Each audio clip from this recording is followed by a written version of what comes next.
आखिर किसका फरमान? माफियाओं की चौकीदारी करती मोहन की आतंकी पुलिस। गुनहगारों से यारी, बेगुनाहों को पड़ रही भारी। पुलिस की बर्बरता से आतंकित युवक हुआ लापता। सनातनी सरकार में ब्राह्मणों के सिर से उखाड़ी जा रही है शिखा। जी हां, खबर मऊगंज मध्य प्रदेश से है और बड़ा ही विचारणीय तथा गंभीर मामला है। मुख्यमंत्री मोहन यादव के मंत्री और विधायकों ने मऊगंज जिले में ऐसा विकास का बीड़ा उठाया है कि जिसने सारी प्रशासनिक व्यवस्था को ही तहस नहस कर दिया। आए दिन भ्रष्टाचार और अत्याचार की गूंज मऊगंज ही नहीं, भोपाल तक सुनाई दे रही है, लेकिन सरकार के कान पर जूं तक नहीं रेंग रही।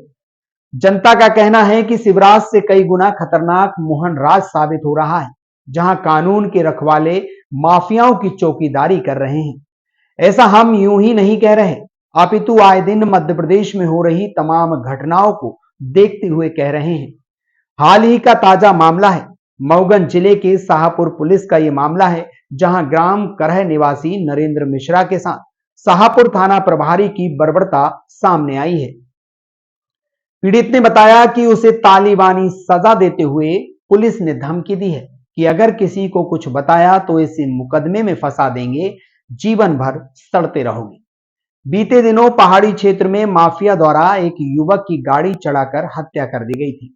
परिजनों ने जाम लगाया था, लेकिन भाजपा के सुशासन में दुर्भाग्य देखिए कि दोषियों के ऊपर कार्रवाई की जगह केवल एक ब्राह्मण परिवार के युवाओं पर अपराध दर्ज कर दिए गए। सनातनी सरकार और उसके विधायक के रहते हुए अब ब्राह्मणों के सिर से शिखा तक उखाड़ ली जा रही है। पीड़ित परिजनों ने पुलिस प्रशासन पर आरोप लगाए हैं। अपराधियों के साथ हाथ मिलाने वाले थाना प्रभारी विश्वास की गुंडागर्दी से आतंक को देखें तो उन्होंने एक ब्राह्मण लड़के की चोटी तक उखाड़ दी। बीती रात में भी पुलिस पीड़ित के घर गई थी, जिसके बाद से पुलिस के आतंक से युवक लापता हो गया। इस पूरे मामले को लेकर अगस्त क्रांति मंच संयोजक कुंज बिहारी तिवारी द्वारा पुलिस अधीक्षक से मिलकर दोषियों के खिलाफ कार्रवाई और बेगुनाहों के साथ न्याय की मांग की है। इस पूरे मामले में क्या कुछ कहा लोगों ने, आइए सुनते हैं इस विशेष रिपोर्ट में। कहाँ के निवासी हैं? पहाड़ी। आपकी शिखा की बात आ रही है कि शिखा आपका जो है शिखा थानेदार उखरवाए मेडिकल पे लिए लेके जा रहे थे तो बोले कि इसको मुसलमान बना देना, इसकी शिखा एक भी नहीं रहनी चाहिए और जनेऊ तोड़ दो। शाहपुर का नाम जानते हैं थानेदार का? वो विश्वकर्मा विश्वास करके हैं कोई। फिर क्या हुआ? वहाँ थे मेडिकल ले गए, पूरी चोटी उखाड़ लिए, बहुत मारे हैं। ये देखिए आरोप धरने में लोग बैठे थे, मैं भी वहाँ चला गया था, इसी के चक्कर में मेरे को ले गए कि एक ब्राह्मण है यही राय दे रहा है। अच्छा, आपको घर से ले गए? नहीं, वहीं धरने के पास खड़ा था तो वहीं से ले गए। कितने लोग थे वहाँ धरने में? तो 300-400 लोग। आपको ले जाने में कितने लोग? पुलिस वाले थे और 2 मुसलमान थे, छोटे और सोनू। कहाँ ले गए आपको? ले जाके गाड़ी में चढ़ाए, वहीं पे आधी चोटी उखाड़ लिए वो 2 मुसलमान मिलके। फिर उनको पुलिस वालों को बोला गया कि इसको ले जाना, पूरी चोटी उखाड़ के लेके आना, इसको मुसलमान में शादी कराएंगे, इसकी शादी ब्याह नहीं हुआ, इसको मुसलमान बनाएंगे। मारपीट कहाँ हुई थी आपको? जनेऊ भी तोड़ दिए हैं। जनेऊ तोड़ दिए? हाँ, जनेऊ तोड़ दिए हैं, वहीं पे तोड़ दिए थे, फेंक दिए थे। कौन तोड़ा? वो क्या नाम, विवेकानंद यादव पुलिस वाला है। मारपीट कहाँ, चोट के निशान है? हाँ है ना, ये देखिए ना, बहुत है, ये देखिए ना पूरा, बहुत इधर पूरा। हाँ, शिखा भी पूरा उखाड़ लिया गया है।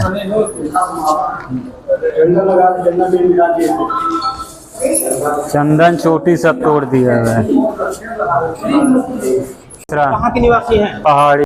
मिश्रा, ये आपके गांव के युवाओं के साथ पुलिस ने बर्बरता से नरेंद्र मिश्रा के साथ जिस तरह से मारपीट की है और कई लोगों के ऊपर जैसा कि कहना है कि फर्जी मुकदमे लगा दिए गए हैं, और एक ऐसी घटना है कि जो आपके परिजन थे जिनकी डेथ हुई 50 से 60 वर्ष हुई, उनके नाम फर्जी आधार बना के उनके हिस्से की जमीन अपने नाम हथिया लिया गया है। क्या घटना है, पूरी कारण क्या है? एक्चुअली में सर घटना यह है कि हम लोगों की एक पैतृक ज़मीन थी, हम लोगों की आजा के नाम ज़मीन थी, और उस ज़मीन को इन्होंने मोहम्मद रईस बख्श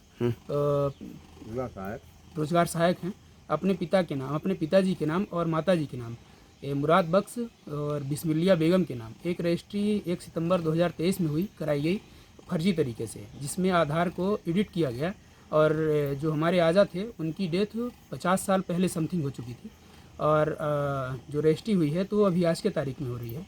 और जबकि आधार पहले नहीं बनाया जा रहा था, आधार कार्ड एक कंधई बहेलिया के नाम का था, उसको एडिट करके राम प्यारे मिश्रा डाला गया, जिसमें पिन नंबर अभी भी उसमें गलत डाली हुई है।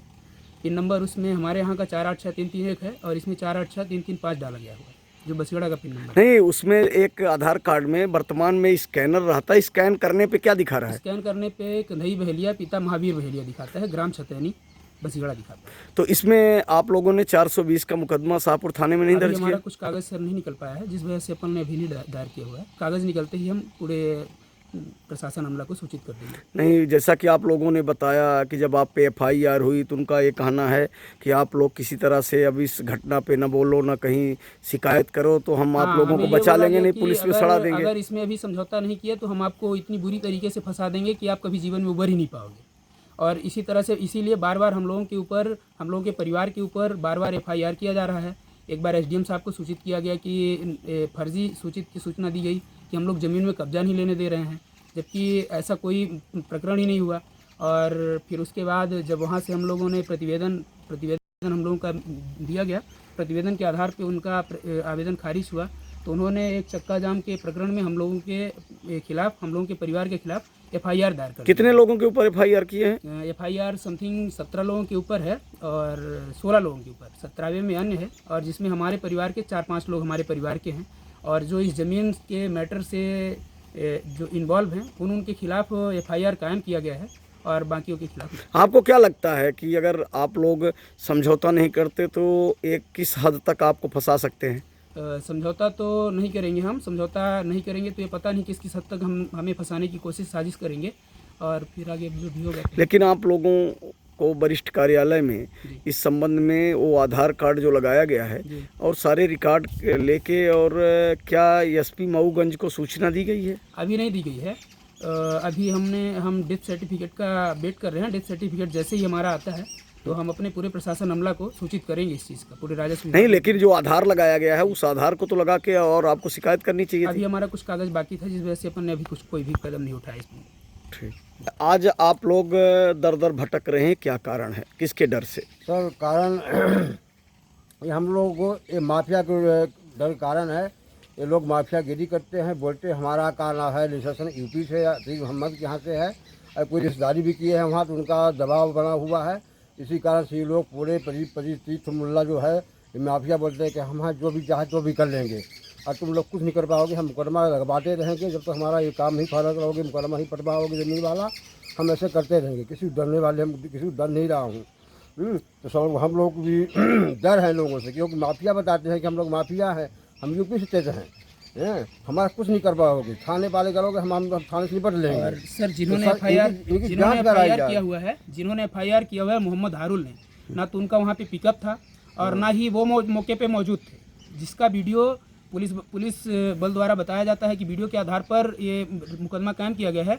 तो वहाँ पे उस वीडियो की माने पूरी जाँच हो सनिश्चित तरीके से, उसकी जांच कराई जाए। उसमें वो पिकअप अगर पाया जाता है तो हम लोग दोषी हैं, अगर वो पिकअप नहीं पाया जाता है तो हम लोग दोषी नहीं हैं। हम लोगों को ज़बरदस्ती फंसाया जा रहा है इसमें, और जिसमें इसमें शाहपुर प्रशासन भी, शाहपुर पुलिस भी शामिल है इसमें।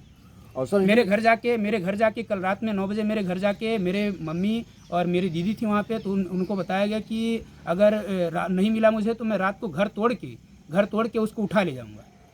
क्या उनके पास कोई ऐसा सर्च वारंट था? कोई वारंट नहीं था। घर से पूछा गया कि आपके पास कोई सर्च वारंट है, उन्होंने नहीं, लेकिन आपके ऊपर कौन कौन सी धाराएं ऐसी लगी हैं? मेरे ऊपर 4 धारा लगाई गई है, जो कि एक 126 है। क्या आपको कोई ऐसा नोटिस दिया गया कि आप थाने आके और मुचलका कराएं या मुझे कुछ? कोई नोटिस नहीं दिया गया, ना तो कोई जानकारी दी है। मेरे ऊपर धारा लगाई गई है 4, 126/2, 296 और 351/2 और 195/2 BNS जी। ये 4 धाराएं हम लोगों के ऊपर लगाई गई है, और जो कि इसमें जो इसमें बोला गया है कि हम लोगों ने उन्हें गाली गलौज किया है, तो पूरे वीडियो की जांच कराई जाए। हम लोगों ने कहीं किसी को गाली गलौज नहीं किया हुआ है, हम लोग समझाइश बस दिए हैं थोड़ी सी, उसके बाद हमने कुछ नहीं बोला है, हम लोग चले आए हैं। बताया गया, पुलिस प्रशासन द्वारा बताया जा रहा है कि हम लोग 10 घंटे कंटिन्यू वहाँ पे मौजूद थे। हम लोग वहाँ पे 1 घंटे मौजूद थे, जो कि साइड में खड़े हुए थे। थानेदार साहब वीडियो बनाए हैं जिसकी, और वहाँ पे हम लोगों ने किसी से कुछ नहीं बोला। बगीचे में मैं खड़ा हुआ था अपने बाइक में, किसी से कुछ भी नहीं बोला वहाँ। उसके बावजूद भी हम लोगों के ऊपर जबरदस्ती FIR कायम की गई। भूमि माफिया हैं, ये जान मारते हैं, बिल्डिंग कब्जा करते हैं, अनाप शनाप काम कर देते हैं। इनका जितना पंचायत के साथ सरकारी रोजगार है, इनका घोटाला, इनको जांच की जाए, इनके कितना घोटाला फंसते हैं लोग। जितना घोटाला करते हैं सब यही माफिया करते हैं, माफियागिरी करते हैं लोग। सबसे बड़ा सवाल है कि अगर आधार फर्जी बनाया गया तो जांच का विषय है कि इनके द्वारा कितने इस तरह से फर्जी पासपोर्ट या आधार बनाए गए, कि इन्होंने और कितने रिकॉर्ड फर्जी बनाए। इसकी जांच होनी चाहिए और प्रशासन को स्वतः संज्ञान लेना चाहिए। जी आप इस आए हुए हैं किन मामलों को लेकर? औरंगजेब के इतिहास को दोहराया गया है कराह में, और पुलिस को जहां मर्दानगी दिखानी थी वहां उनकी मर्दानगी शून्यता में हो गई है।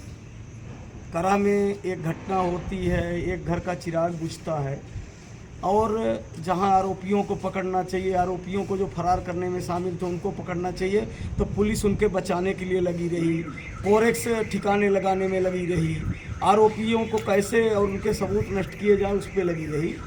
और जब पीड़ित परिजन लाश लेके आते हैं तो न्याय के लिए कि जो आरोपी उन पे FIR हो और न्याय मिले, और जो संरक्षक हैं अपराधियों को उन पे भी अपराध दर्ज हो, तो अपनी बात कहने के लिए लोकतांत्रिक तरीके से और रोड पर लाश रख के बैठे थे, और हजारों में भीड़ थी। लेकिन उसमें आरोपी प्रायोजित तरीके से वहाँ के जो मिश्रा परिवार के युवा हैं, यहाँ तक कि जो अभी नाबालिग हैं, स्वाभाविक है कि ये हाईवे में आप देखिए लोग चल रहे हैं, तो अगर 1000 लोग थे तो 1000 आरोपी क्यों नहीं, केवल ब्राह्मण परिवार के बच्चों को और जो पीड़ित है जिसका पुत्र खत्म हुआ उसको आरोपी बनाया गया। और रात को 11-12 बजे नरेंद्र मिश्रा को उठा के ले गए। साथ में 2 लोगों का नाम आ रहा है कि जो पुलिस के साथ गए और नरेंद्र मिश्रा को थाने से ले जाने से पहले पीटा गया। रात को 3 बजे उनको मेडिकल के लिए ले गए। नरेंद्र मिश्रा का जैसा आपने देखा है, कथन बयान में भी है कि ले जाते हैं हनुमाना और उनको मेडिकल नहीं होता, और चीर घर में जो सिपाही हैं डलवा दिए जाते हैं कि अभी इसका भी पोस्टमार्टम कर दो। और उनका आरोप है कि जब वापस लाते हैं तो 3-4 बजे के आसपास शाहपुर के पास जो नदी है इसके चंदुआ धौसड़ और शाहपुर के बीच में, वहाँ उतार के हथकड़ी खोल के, और जो सिपाही है वो बोलता है कि मार दो और इसे बहा दो, तो जो 100 डायल का चालक है वो कहता है कि अगर इस तरह से मार दोगे तो सब फंस जाओगे। और उनकी चूंटी जो सिखा है, जैसा कि इतिहास में कहा गया कि औरंगजेब के टाइम सिखा और सूत्र मैंने जनेऊ उतारे गए थे, उस तरह से प्लास से उनकी पूरी सिखा नोच ली गई है। दोनों फोटोग्राफ है कि जब धरना में बैठे थे लोग, उस समय नरेंद्र मिश्रा की फ़ोटो देखी जाती है तो इतनी एकदम चाणक्य की तरह चोटी है, और जब बाद में वो आते हैं और उस समय का जब वो जेल से छूट के आए हैं, परिजनों ने जो वीडियो बनाया है SP मैडम को भी दिया गया है, और अन्य माध्यमों से CM तक और जगह हमने भी ट्विटर के माध्यम से भेजा है, मीडिया के साथियों को भी भेजा है कि कितना अमानवीयता से इस तरह का कृत्य किया गया है। और ये जो आरोपी थे शराब कोरेक्स माफिया है, उनके इशारे पर दहशत बनाने के लिए इस तरह का कृत्य किया गया है। क्या आश्वासन मिला है ज्ञापन के बाद? मैडम ने कहा है कि हम कार्यवाही करेंगे। मुद्रिका कौल की हत्या हुई, आप सबने कई बार दिखाया, उस पर कार्यवाही नहीं हुई। देवरी संग्राम के एक 10वीं क्लास के अकेले घर के चिराग की हत्या हुई, कार्यवाही नहीं हुई। आप सबने देखा कि लालताप पटेल जो पूर्व सरपंच हैं, हत्या या एक्सीडेंट वो जांच का विषय है, लेकिन रात को 1 बजे उनकी बॉडी पहुंचती है संजय गांधी, और 4 बजे तक पुलिस डॉक्टरों को पंचनामा नहीं दे पाती उसकी जांच। और अगर नहीं होता तो हम सब ने ठान लिया कि इस तरह से मरना, फर्जी मुकदमों में फंसाया जाना, जेल में पिटवाया जाना, सिखा उखाड़ लेना। 14 तारीख को नवरात्रि हमारा व्रत भी रहता है, उसके बाद हम रुखसत होंगे। 14 तारीख से पहले अगर सारे निराकरण नहीं होते तो आमरण अनशन इस बार ये नहीं होगा कि उठा देंगे, आश्वासन दे देंगे। जब तक प्राण रहेगा, इस बार हमारे जीवन का अंतिम आमरण अनशन मैं करने जा रहा हूँ आप सबके माध्यम से, इसलिए कि आमरण अनशन मजाक बन चुका है। तो मैं गांधी जी को याद करके, और जितने पीड़ित हैं अगर लड़ना चाहें तो लड़ें, नहीं बार बार नहीं, मेरे जीवन का ये अंतिम आवरण अनशन होगा, या तो न्याय मिलेगा। आप देखिए कि आप अगर दवाई लेने जाएं, गाड़ी में नंबर ना हो तो FIR हो जाती है, चालान होता है। चारों तरफ वापिस आए हुए हैं किन मामलों को लेकर? अगर आप ये वीडियो YouTube पर देख रहे हैं तो हमारे चैनल को सब्सक्राइब करें और बेल आइकन को दबाना ना भूलें। अगर आप Facebook पर ये वीडियो देख रहे हैं तो हमारे पेज को लाइक करें।